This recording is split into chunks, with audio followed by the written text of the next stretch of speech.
a diferença entre a trombose venosa e arterial? Bom, a trombose ela é um processo de formação de um coágulo dentro de um vaso sanguíneo.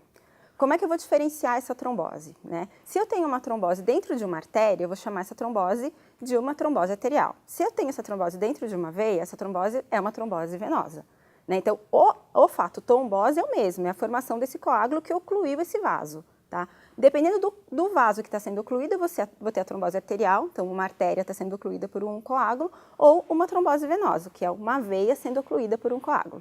Essa que é a principal diferença do evento. Quais são as principais causas da trombose? Quando a gente vai falar em causas de trombose, a gente tem que pensar em trombose arterial e em trombose venosa. A gente tem que fazer uma diferenciação entre as tromboses. A trombose arterial é o que a gente conhece que é muito comum, é o infarto, né? O infarto do coração, quando a gente infarta. Esse é o principal exemplo de uma trombose arterial. Então, quais são as causas, né? O que leva a um problema no coração? A gente sabe que é o tabagismo, algumas doenças, por exemplo, diabetes, hipertensão, né? Então, esses são os fatores de risco relacionados à trombose arterial. Também problemas de dislipidemia, então pessoas que têm colesterol descontrolado, sedentarismo, isso tudo está relacionado muito à trombose arterial.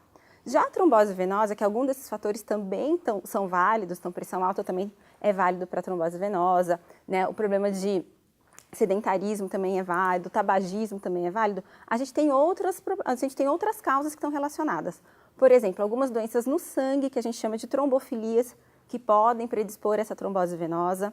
A gente também tem alterações, por exemplo, para as mulheres, o uso de anticoncepcional também está relacionado à trombose venosa.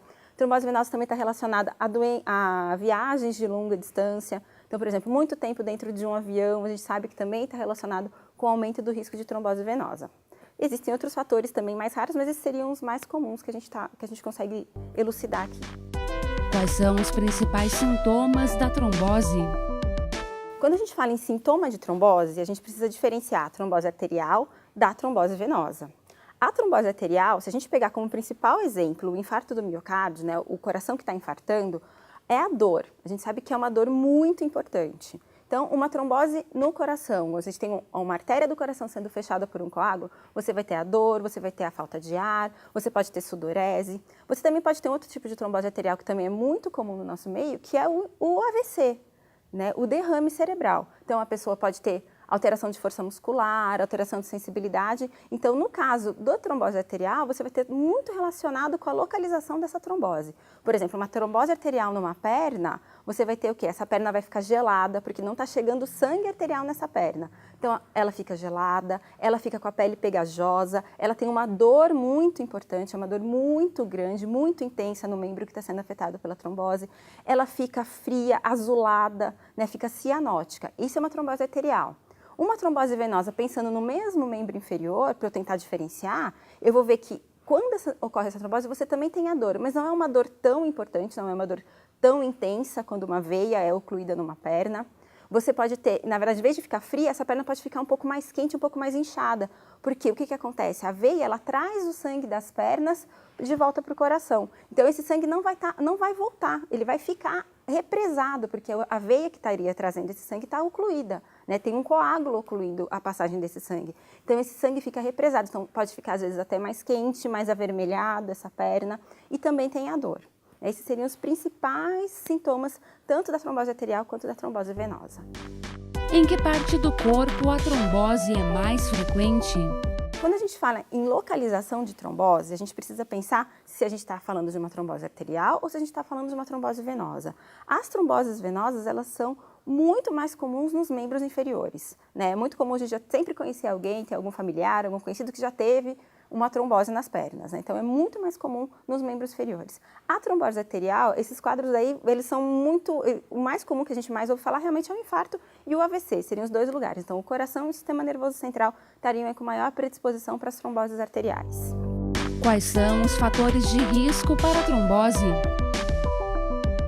Bom, os principais fatores de risco para a trombose, se a gente for pensar de uma forma geral, em formação de coágulo dentro de um vaso sanguíneo, a gente tem que lembrar do tabagismo, né, que é o que a gente chama de um fator de risco que a gente consegue mudar, diabetes, a pressão arterial, né, a doença, né, a hipertensão arterial, né. A gente tem, para a trombose venosa, a gente tem o uso de anticoncepcional em mulheres, O sedentarismo, que é super importante, então a gente sabe, por exemplo, uma mulher que seja tabagista e é sedentária, que ela tem um risco alto de ter uma trombose venosa, né? Esses seriam os fatores principais. A gente também tem os fatores que estão relacionados à própria pessoa. Então, por exemplo, uma pessoa que tem uma história familiar e que tem uma trombofilia, o que é trombofilia? Trombofilia é uma pessoa que o sangue da pessoa coagula mais fácil. Então, essa pessoa, ela sabe, a gente tem como estudar essa pessoa, a gente sabe que essa pessoa vai ter um coágulo mais fácil do que as outras pessoas. Então, a gente tem que cuidar mais desses casos, né? Tem que evitar situações de riscos e tem algumas medidas que você pode tomar para evitar que essa pessoa forme esse coágulo nessas situações de risco. Existe um grupo de pessoas com maior chance de ter trombose? Quando a gente pensa nas gestantes, a gente sabe que toda mulher que está grávida, independente dela ter uma alteração genética que predisponha ela a ter mais trombose, ela está numa situação de risco para trombose. Então, a gestação é um fator de risco para trombose, independente da pessoa, independente da história familiar, de qualquer histórico do pessoal mesmo. É um fator de risco você estar grávida, tá? Então, esse já é um fator de risco estabelecido. Tanto que em algumas situações, né, a gente vai fazer um tratamento específico para a gestante para ela não correr esse risco, para a gente tentar diminuir esse risco dela ter uma trombose durante a gestação. Um outro fator de risco também que a gente tem é viagem prolongada. O que acontece numa viagem prolongada? A gente fica muito tempo numa posição só e a gente desidrata muito. Então, à medida que a gente desidrata, o que acontece? O nosso sangue fica mais viscoso, né? O aumento da viscosidade sanguínea é uma situação predisponente para a ocorrência de trombose. Então, por isso que essas viagens prolongadas acabam também predispondo à trombose. O uso do anticoncepcional pode ter relação com a trombose? Então, hoje a gente sabe que um dos métodos mais eficazes para evitar uma gravidez indesejada é o anticoncepcional, né? Eles são hormônios, né? Geralmente a presença de progestágeno com estrogênio, são os dois hormônios que existem dentro das pílulas anticoncepcionais. E apesar de ser um método excelente de contracepção, ela também traz risco, que é o risco de ter trombose venosa, tá? E o que a gente faz? Como é que a gente lida com isso se a pessoa precisa realmente utilizar esse anticoncepcional? Primeiro que a gente tem que avaliar é que assim, os primeiros 3 meses do uso do anticoncepcional seriam os meses de maior risco de ter um evento trombótico. Passando desse período, não é que o risco seja zero, mas assim, esse risco reduz, tá? Além disso, hoje em dia a gente já tem anticoncepcionais que eles são liberados, inclusive para pessoas que têm trombofilia, né? O que é trombofilia? Ela é uma síndrome onde a pessoa tem características que fazem com que o sangue dela coagule muito mais facilmente. Então, mesmo essas pessoas, a gente pode dar anticoncepcionais, que são anticoncepcionais que eles só têm o progestágeno, né, e eles não vão aumentar o risco de ter trombose para essas pessoas. Mas, realmente, pessoas que usam anticoncepcional, elas estão sob maior risco de ter eventos trombóticos. Como prevenir a trombose? Bom, quando a gente fala em prevenção de trombose, a gente está falando de um leque bem amplo de situação, né? Se a gente for pensar no geral, é você ter uma vida saudável, né? Você não ser sedentário, é você se alimentar direito, se você tem diabetes, é você controlar o seu diabetes com medicação, né? Você se alimentar, fazer a dieta adequada, né? Sem açúcar para o diabetes, é você controlar a sua pressão arterial, isso é fundamental, que qualquer agressão, né? Qualquer aumento de pressão, você agride o vaso, né? Porque você tem uma pressão dentro de um vaso que está agredindo a parede do vaso.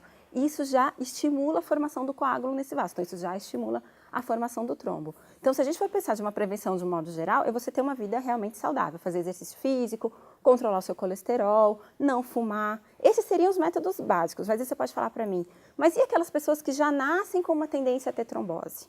Né? Como é que eu vou evitar? Então, em certas situações, essas pessoas elas vão usar medicações que são os anticoagulantes, que a gente vai reduzir o risco de trombose nessas pessoas. Então, por exemplo, a pessoa tem uma fratura na perna e ela precisa fazer uma cirurgia ortopédica. A gente sabe que na recuperação desse paciente, ele vai ficar muito tempo acamado, né? O fato de ficar acamado leva a um risco trombótico. Então, eu vou fazer o quê? Eu vou fazer uma profilaxia, eu vou fazer uma medicação que faz com que esse paciente tenha uma redução no risco de trombose, né? Essa medicação é um anticoagulante. Aí a gente pode escolher, hoje já existem anticoagulantes orais super eficazes, né? E a gente também tem anticoagulantes que são feitos de forma subcutânea, que também fazem muito bem essa prevenção de trombose.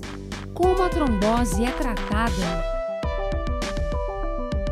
Quando a gente fala em tratamento de trombose, a gente vai pensar no quê? A gente está pensando que tem um vaso ocluído por um coágulo e eu quero dissolver esse coágulo. Como é que eu dissolvo o coágulo dentro da corrente sanguínea? Eu vou usar um anticoagulante. tá? O nome já diz, né? Eu vou usar uma medicação que vai dissolver o coágulo. Hoje em dia a gente tem medicações extremamente eficazes. Antes dessas medicações, muitas das vezes um paciente com trombose precisava ficar internado, às vezes ficava 1, 2 semanas internado. Hoje não, a gente já sabe que muitas das vezes a gente consegue fazer um tratamento domiciliar com comprimidos, né, e são extremamente eficazes. Claro que a partir do momento que a gente usa o anticoagulante, a gente vai estar o quê? A gente vai estar anticoagulando o sangue. Esse paciente vai ter um risco maior de sangramento. Então, é um paciente que a gente tem que orientar, dizer que em quais situações ele tem que tomar cuidado para que ele não tenha sangramentos importantes. Mas o tratamento de trombose é feito com o quê? Com medicação que dissolva coágulo, que é o que a gente chama de anticoagulante.